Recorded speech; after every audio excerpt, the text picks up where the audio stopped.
And part of that has to do with Russia kind of needs North Korea a little bit more. And so therefore, North Korea is going to be able to get stuff from Russia that it wants to have. I believe that that's what North Korea's calculation is. It's not really about actually agreeing with Russia's policy actions or, Russia's stance on any particular issues. I just wonder, would Beijing have been consulted or warned about what Kim Jong-un was about to say? Oh, I can assure you they weren't. They were surprised as anybody. In fact, they haven't said anything. There was a report in South China Morning Post, but other than that, there has been complete silence by the domestic press. I have not been contacted about any shows that they want to do on this issue. They are, as usual, looking over the situation and trying to figure out exactly what it means. In terms of my colleague's comments, though, I agree, improved relations with Russia, but also declining U.S. hegemony. I mean, especially over currencies. You see countries going in different directions. This gives some economic breathing space, or at least some light at the end of a very dark tunnel for North Korea. They have substantial resources. They'd like to get them out. If they can get them out through Russia and then through other means, they would be very happy to do that. So, but neither has the U.S. Keep that in mind. There's been no reaction really from the U.S. It's been a number of days. The closest they got to it was just a diplomatic message that they had met with people in South Korea the day before yesterday. But they had no policy or no statement on it. So, as I said, people are just kind of waiting and watching and seeing exactly how this falls out.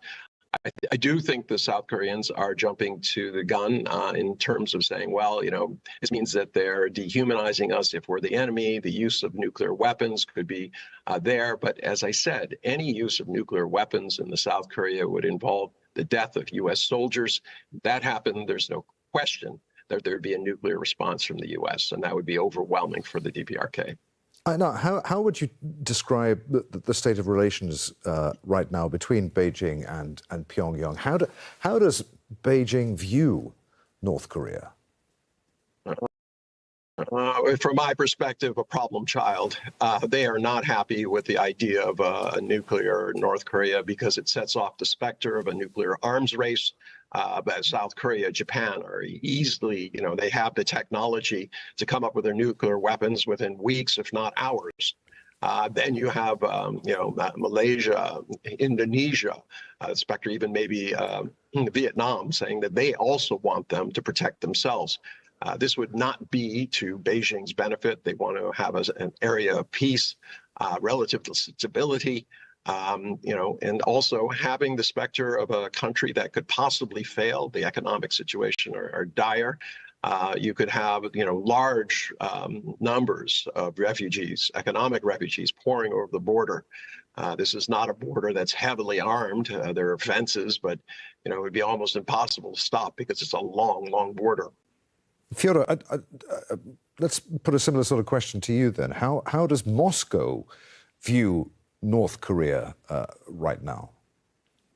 Well, traditionally, Moscow has been viewed North Korea as a state in the Chinese state sphere of influence. So they only engage in it on a rhetoric level. Lots of talks and not real trade. Like for 2022, the trade balance between the two countries was actually zero. So this new thing which happens with munition trade, with Putin going there again, I think for the second time, that's actually a very new development, because the previous stage started not under even Putin, not even under Yeltsin. It started under Gorbachev. So what we are witnessing now is a new stage of the relationship, and I think it's more indeed an alliance of convenience, of sort, like when and if the war in Ukraine stops, I think they would be back to the square one. Jian, do you want to come in on that? I mean, how do you think Moscow views North Korea? Well, I'm not sure exactly how Moscow views North Korea, but historically, I do know that both Beijing and Moscow have tried to control North Korea, have tried to have North Korea behave like a proper client state, and North Korea has consistently refused, and therefore has been a problem child for both countries. From the United States point of view, the United States sees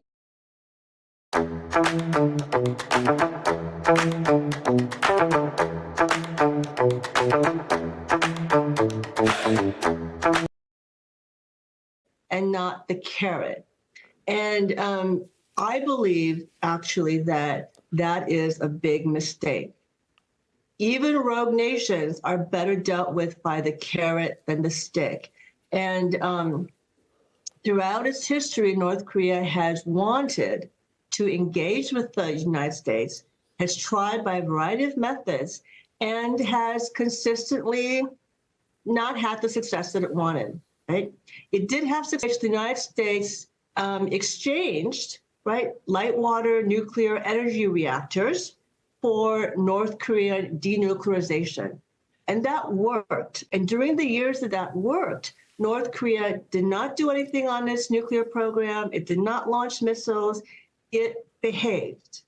And then in the early 2000s, with the Bush administration, it fumbled North Korea policy, and North Korea was just like, oh, well, you guys aren't serious about this. You actually haven't built any energy reactors for us. You're not really moving forward on that at all. So the agreement is null now. We can't trust you. So, and ever since then, we've been in this cycle of saber rattling, maybe some negotiations, more saber rattling, maybe some negotiations. And the United States has not been successful in seriously engaging with North Korea to the detriment of peace overall. What would your advice be right now to the Biden administration? How should it react to Kim Jong-un's remarks, or indeed to the incoming administration if Biden fails to win re-election? Yeah. So I would advise the American president to think about the lyrics to the U.S. national anthem, where the lyrics say the United States is not only the home of the free, but also the home of the brave. And to take that to heart and have the courage to actually do something positive for peace, to reach out to North Korea and say, we don't want war with you guys. We want peace with you guys. So let's negotiate. Let's start by negotiating a real formal end to the Korean War, because the armistice is not peace. It's only a cessation of hostilities. So let's start by negotiating an actual peace and a formal end to the Korean War so that we are not always on the brink of war with each other. And then let's move from that to normalizing relations so that we can actually have peace. And then the United States can push North Korea on every issue that it's concerned about. Denuclearization, it can push North Korea. In fact, it won't have to push North Korea. Once there is a formal end to the Korean War and normal relations, North Korea has no incentive to continue with a nuclear program. We can push on human rights violations, et cetera, et cetera. Let's put a question to Einar. I mean, do you agree with what Gian was saying there? That ultimately, I mean, despite we talked about the domestic reasons, the domestic audience that he was addressing, but ultimately he was attempting to eke out concessions from the West and relieve sanctions. That's what this is all about. It's just it's another step on the long road that he's been treading since that 2019 summit with Donald Trump in Vietnam. Well, the 2019 summit was not his finest hour. He, from his point of view, lost a lot of face. Another instance, just like during the Bush administration, where they lost faith in the United States. I think it's much simpler, and that what the great powers should be doing is to jointly convene a peace conference. It would be naive to think, after all these years and sacrifices, that North Korea is going to give up its nuclear weapons. That is already de facto, but bringing about peace, recognizing them as a separate country, that would go a long way to diffusing the situation. These territorial issues can be solved. But the idea that reunification was always something that was in the clouds, not necessarily something that could be achieved on the ground. Fyodor, having described South Korea as top-class stooges, do you also think that he was attempting to diminish South Korea's regional power, basically hop, skipping and jumping over them to move toward direct talks with the US?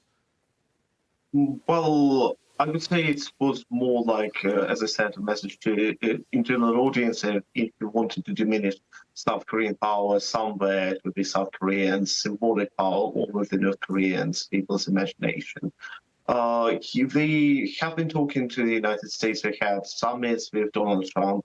All these talks ultimately resulted in nothing. It's been they just developed these strategic weapons to very liking, and I don't think anything would happen if we would sign a peace treaty.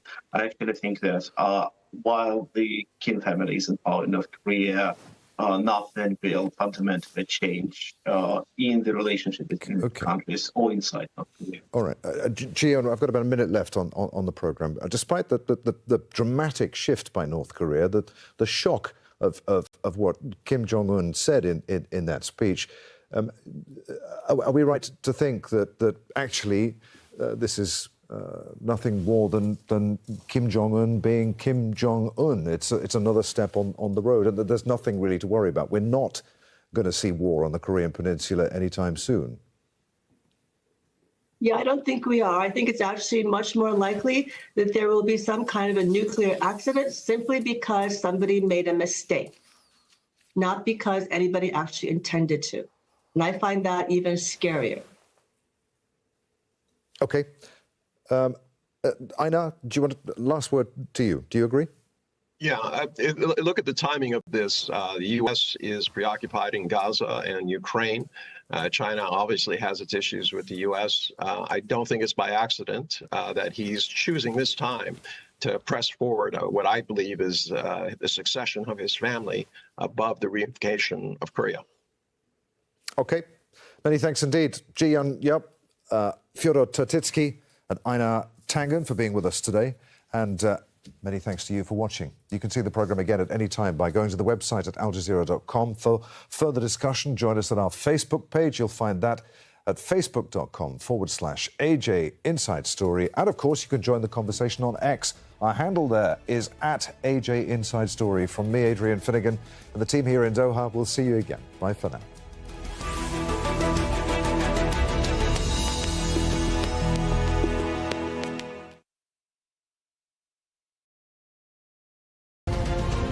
As Israel's war on Gaza continues, Gaza covering the ongoing Israeli bombardment and the suffering of people torn between loss, displacement and lack of resources.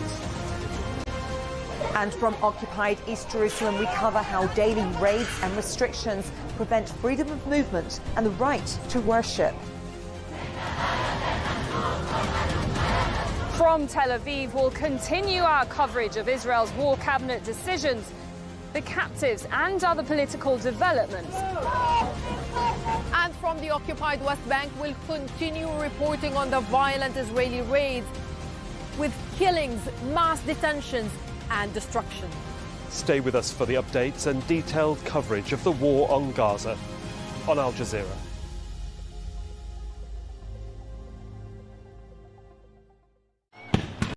Award-winning, in-depth investigations that give compelling insights into humanity. Bold and untold stories. Life, but the destruction of your everything. International filmmakers and world-class journalists. You're saying that these laws actually encourage more violence? 100%. Sharing personal stories for a global audience. This is my house. This is where I was relocated to. It totally deprived us from our culture. Open your eyes to an alternative view of the world today on Al Jazeera. Israel has now imposed a complete siege on Gaza. So how do they survive? If you have no income, how do you live?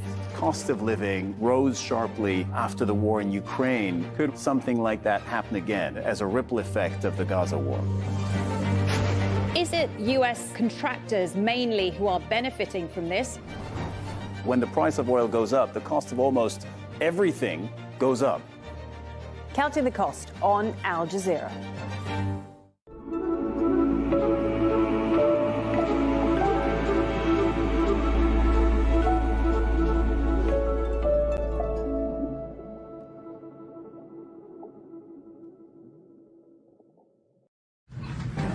Israeli shelling hit southern Gaza, killing 16 people as fighting intensifies near the city of Khan Yunis.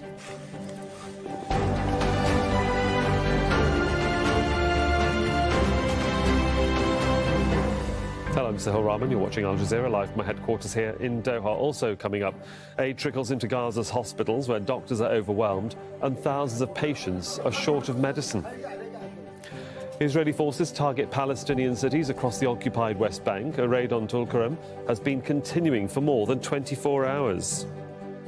And Pakistan launches airstrikes on targets in Iran as tensions rise between the two neighbours.